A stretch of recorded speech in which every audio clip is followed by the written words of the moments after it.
I am here as a veteran of debt crises going back to 1975, New York City.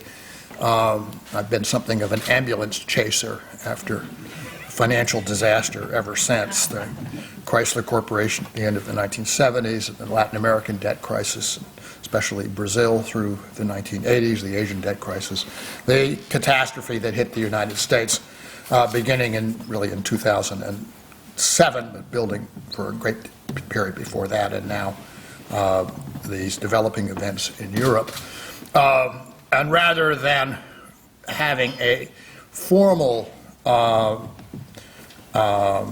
presentation to make about these issues, I just tell you that as you live through them, you develop a feel for the rhythm of these things. First of all, they tend to get bigger as time goes on, and secondly, they all pass through phases of shock, denial, acceptance, and resolution, with the period of denial when people think that things can be worked out, that something will turn up, the macabre phase, if you want to call it, being by far and away the most painful.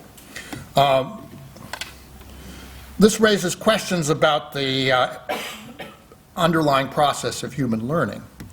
Why can't we simply recognize what we're facing, skip the hard parts, and move to the solutions?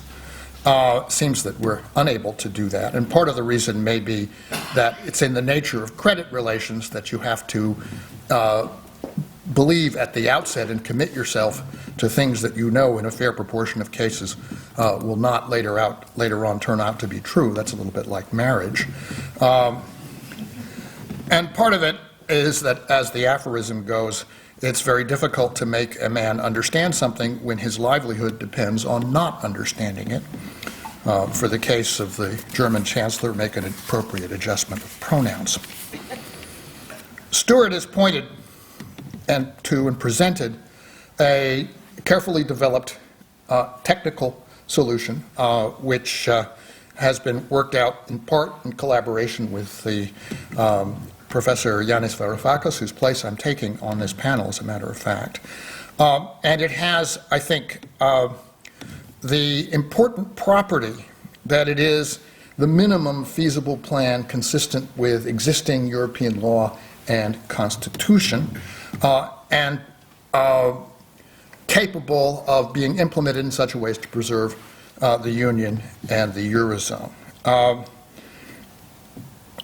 I think this is a very important exercise because it helps to debunk the idea that truly extreme measures, that a complete revision of institutions is actually necessary, that you need to rebuild everything from scratch. I mean, it is true, and I think Tom's presentation pointed to this, that a great deal of the ideological foundation of the Eurozone does need to be replaced, overhauled. We need to understand that the entire conceptual foundation advanced through the prism of neoclassical neoliberal economics is completely wrong and needs to be the personnel who hold these ideas are playing a very counterproductive role, but at the same time the institutions are capable of being adapted legally to the job that needs to be done, if it were wanted to be done. But I'm afraid that the very presentation of a feasible plan calls attention to the obstacles to getting there, which of course conceptual, as I've just said, and also political in the sense that the actual decision makers have multiple clienteles, including their own constituencies, with very, shall we say, practically theological views of vice and virtue in these matters, and therefore of the degree of punishment that is required before one is allowed to escape from previously made commitments. The alternative to a structured solution is obviously an unstructured one.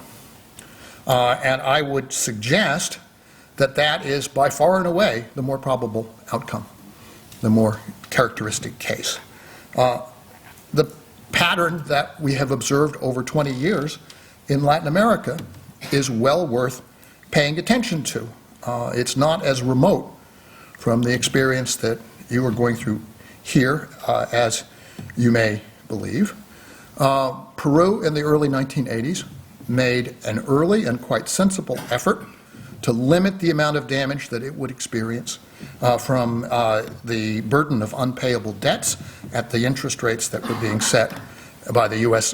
Federal Reserve after 1980. It's tried to limit its debt payments to 10% of exports, and for that it was brutally punished by the international community, international financial community, which wanted to discourage anybody else from getting the same idea. This is very similar to what is presently happening in Greece in the run-up to what is an inevitable major restructuring of the Greek debt. Eventually, however, the strategy failed. It was recognized as something that was non-viable because debts that cannot be paid will not be paid, and eventually all the major countries in Latin America wrote down their debts ultimately through the Brady Plan. It was only a matter of time and suffering, and the time went on for a long time, and the suffering was very deep in Mexico and Brazil and Argentina. But the resolution was inevitable. The resolution was a restructuring and write-down of the debts to a level which, if not sustainable, at least permitted less political instability and more economic expansion, until finally in 2000 the interest rates fell very sharply and commodity prices recovered, and you had the basis for a return to expansion in that region. Some of the same thing is going on in the United States right now, where the problem is not so much is not public debt, although there is a problem at the state and local level, where the massive problem is the debt of households. Right? And what is going on now is the write-down and writing off of mortgages. The great advantage of the American legal structure is that mortgages in many states are non-recourse, and therefore you can get out of them by simply mailing the keys to the bank. This is called default. Right? It leads to foreclosure, but it clears the balance sheet of the debtor, improves their cash flow, and in many cases improves their living standard because they can rent a better house for a lower price. That's similar to the legal standing of sovereign debt outside of a situation like the Eurozone, where countries are caught in a mutual relationship that prevents them from asserting what is historically a sovereign right to not pay when the payment is impossible. So really the question, and I think it's the only question that is before us, is how much, or it's the major question, how much destruction does one wish to accept? Right? And then you have to ask, what are the consequences of the alternative ways of resolving it? It seems clear that just as the strategy of ring-fencing the Latin crisis around and the Peruvian initiative was a failure, the consequence of the current strategy of essentially flattening the nation of Greece and stripping its assets, impoverishing its people, will not succeed in isolating the crisis to Greece. And at Tom's presentation, you have 140% of GDP here. I guess which country is next on the list, right? And 140% can go up as your GDP falls without any change in anything else.